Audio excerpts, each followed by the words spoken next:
Voici un nouveau podcast qui parle de la mobilité internationale et qui va rejoindre la galerie des 2000 interviews disponibles sur françaisdanslemonde.fr. Depuis que je dis ça, il y en a 2200. Mais bon, je suis Gauthier Seyss et j'ai le plaisir de passer 10 minutes avec Rachel Deméo.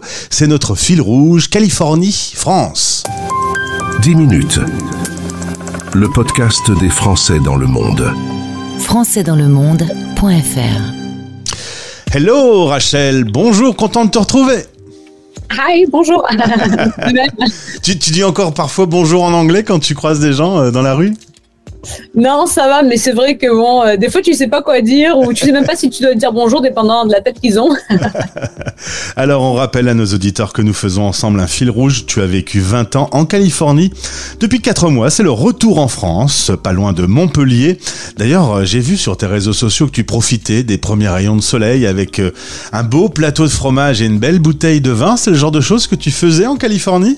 Alors, je faisais rarement parce que le prix du fromage et puis il y avait quand même moins de choix. Donc tu te lasses vite des mêmes fromages, surtout entre camembert et brie, les Américains confondent. Donc du coup, tu en restes à ça. Et puis le vin, c'est vrai qu'on a quand même du bon vin en Californie, mais quand même plus cher que ce qu'on trouve ici.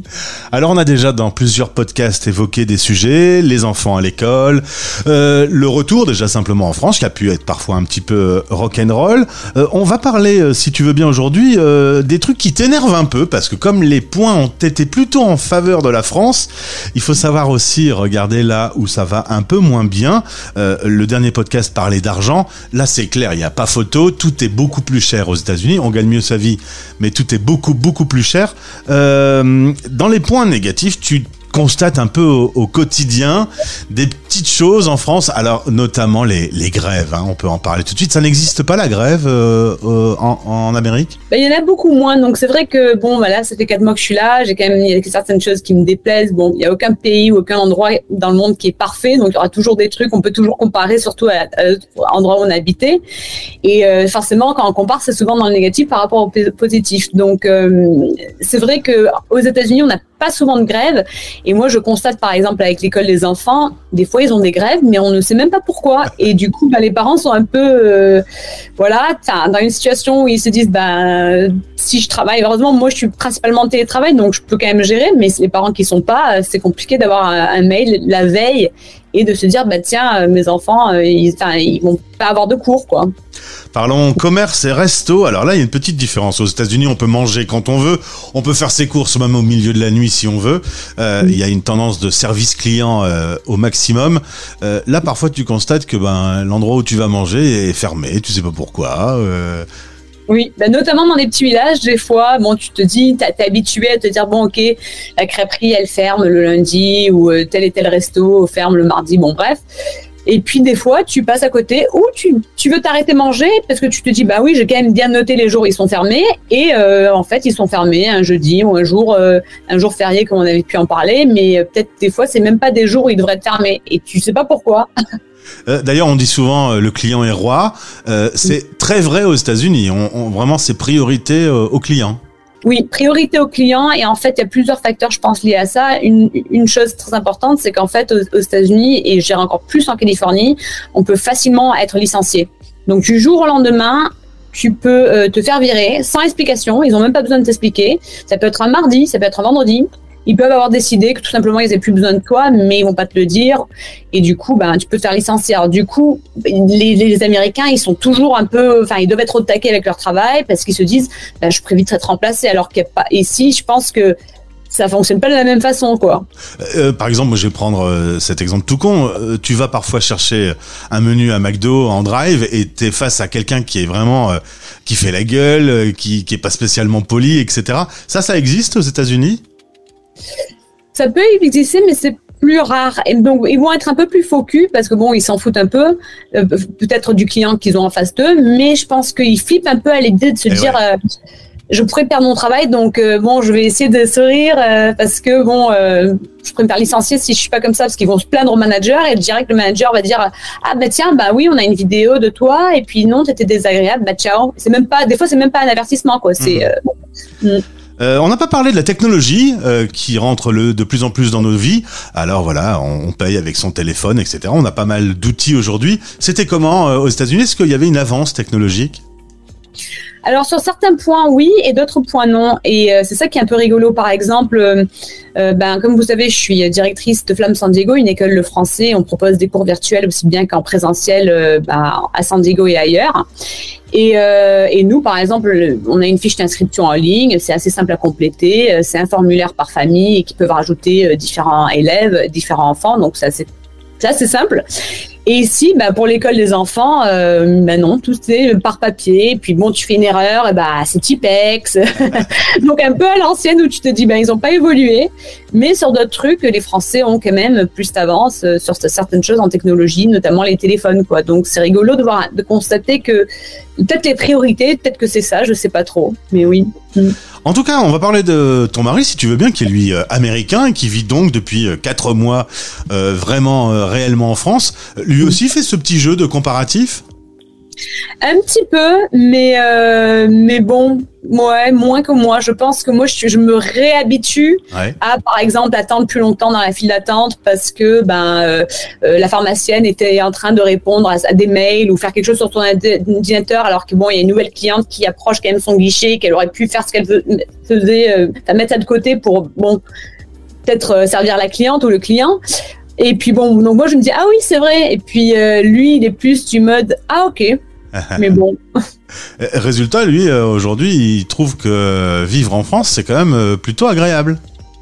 Il a aucune envie de retourner aux États-Unis, donc bon. Même pas en vacances, tu m'as dit.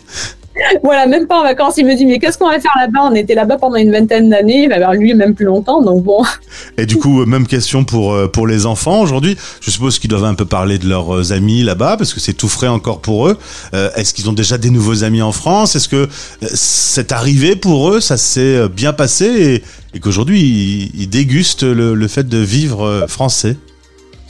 Alors, nous, comme on venait en France chaque année pendant 1 à plusieurs mois, surtout, je dirais, les 10 dernières années, eux, ils se sont quand même fait tout un réseau d'amis. Moi, mes amis d'enfance qui ont eu des enfants, donc bon, des enfants de cette façon-là, et des enfants dans le village, ou même quand ils finissaient l'année scolaire en France, ils ont pu quand même se faire des amis. Donc, ils ont retrouvé des amis qu'ils connaissaient, ils se sont fait d'autres. Ils ont essayé de garder un petit peu un lien avec des amis en Californie, mais ils ont quand même pas mal d'amis ici, donc je pense pas qu'ils se sentent beaucoup plus dépaysés que ça. Donc globalement ça se passe vraiment bien, quoi. Je veux dire, je fais souvent un petit check avec eux pour voir justement comment ils sont, surtout leur état émotionnel et tout. Puis pour le moment à chaque fois ils me disent non on est content d'être ici, donc bon. Et à la maison on parle français, anglais ? Alors du coup, j'ai tout switché. Comme tu sais, moi qui suis passionnée par l'éducation bilingue et polyglotte, on parlait que France à la maison. Tout était en français depuis leur plus jeune âge, d'où un peu les débuts de Flamme. Et ça, c'était quand on était aux États-Unis. Maintenant qu'on habite principalement en France, on a tout switché en anglais. Ça a pris quelques mois. Enfin, avec papa, c'était plus normal que moi. Avec moi, c'était la catastrophe au début, impossible. On avait essayé plein de trucs différents. Et puis en fait, j'ai réalisé que il faut vraiment être constant et puis un peu ignorer même si tu reparles en français. Et puis aussi, vraiment, en fait, c'est de la persistance, de répéter. Et puis là, maintenant, on a réussi à switcher. Donc maintenant, avec moi, il me parle en anglais. D'accord. Et quand vous regardez une série Netflix, tu mets en anglais ? Ouais. Tout est en anglais. Ouais. Le seul, donc on a vraiment tout switché en anglais à la maison. Après, pour le moment, en tout cas, les enfants entre eux continuaient à communiquer en français. Et puis après, c'est vrai qu'avec leurs potes, forcément, c'est du français, quoi. Rachel, petite question. On aurait joué à ce jeu de comparatif il y a 20 ans. Est-ce que tu aurais attribué autant de points à la France ou est-ce que les États-Unis auraient raflé plus de victoires ? Avant d'être expatrié, d'avoir vécu là-bas, c'est vrai que comme je pense un grand nombre de Français, tu admires les États-Unis, de ce que tu vois à la télé, du mode de vie, donc forcément. Et puis aussi, je pense même en travail, tu te dis il y a plus d'opportunités. Moi, c'est une des raisons pour laquelle j'ai voulu être là-bas. Donc c'est vrai qu'avant, j'aurais peut-être eu une autre image, mais maintenant que j'ai été expatriée, puis quand même pendant longtemps, c'est vrai que ça peut changer les choses. Souvent, on revient un peu à ses racines. Et puis, de mon expérience, avec quand même 20 000 Français qui sont au San Diego, ça prend à peu près 4 ans avant que les expatriés se disent « Ah tiens, ça me manque la France ». Et j'ai un grand nombre d'amis qu'au début, ils arrivent « Ah mais c'est trop bien et tout », comme tout le monde. Et puis 4 ans plus tard… Ouais, ça commence à changer. Ouais, mais la France, en fait, on était quand même bien, quoi. Donc moi, c'est vrai que bon… C'est un peu ce que je pense. Et ma dernière question pour conclure ce fil rouge, finalement, on est tellement bien en France, il y a peut-être que les Français de France qui s'en rendent pas réellement compte. Oui, et c'est justement un point que j'ai remarqué un peu en négatif, on va dire, c'est que les Français ont tendance à râler et se plaindre. Et moi, je me dis, mais quand même, ils réalisent pas que bon, il y a quand même des choses qui sont vraiment bien. Nous, on mange bien, on boit bien. Il y a plein de choses qui sont moins chères. Notamment dans le sud de la France, il y a des paysages qui sont vraiment pittoresques. Vraiment, c'est magnifique. On en a plein la vue avec tous les paysages. Et puis entre les lacs, les rivières, la montagne, la mer. Il y a vraiment de tout pour tout le monde. Entre les grandes villes et les petits villages, on peut se retrouver, qu'importe ce qu'on préfère. Et puis, il y a quand même plein de choses à faire. Il y a plein d'activités, de festivals. Et pourtant, après, je trouve que souvent, les Français se plaignent. Et puis, je me dis, allez peut-être partir un peu. Et puis, des fois, on revient. On se dit, on est bien. Moi, je prends toujours l'exemple du système de santé. Quand on a pratiqué les deux, on a vite un avis, hein. On est allé chez le vétérinaire. Malheureusement, notre chien qu'on a amené avec nous, il est décédé entre-temps, mais on l'a amené chez le vétérinaire, justement pour faire un petit contrôle. On a eu pour 40 €. Mon mari, il a dit Rachel, je vais me renseigner auprès de mon pote là-bas combien une simple visite comme ça aurait coûté, parce qu'on a très rarement amené nos animaux chez le véto, donc c'est vrai que on avait oublié. Donc notre véto nous a dit non, il y en aurait eu pour plus de 600 balles. Ah ouais, incroyable. Donc entre 42 € ici, j'ai encore le reçu que j'ai gardé, et 600 balles aux États-Unis pour une simple visite. En tout cas, le bilan, il est positif. La famille de Rachel est bien de retour dans un pays qu'elle aime et qu'elle apprécie au quotidien. C'est donc la bonne nouvelle. Et puis, tous les Français de France, qu'ils écoutent la radio et qu'ils entendent tout ce qu'on raconte à longueur de journée, et à quel point les Français qui ne vivent plus dans la vieille France rappellent à chaque interview à quel point on est dans un beau pays qui est bien organisé. Certes, il y a des défauts, mais on a quand même beaucoup d'atouts. Tu en as fait toi-même le bilan. Merci beaucoup pour ces podcasts qu'on a fait ensemble.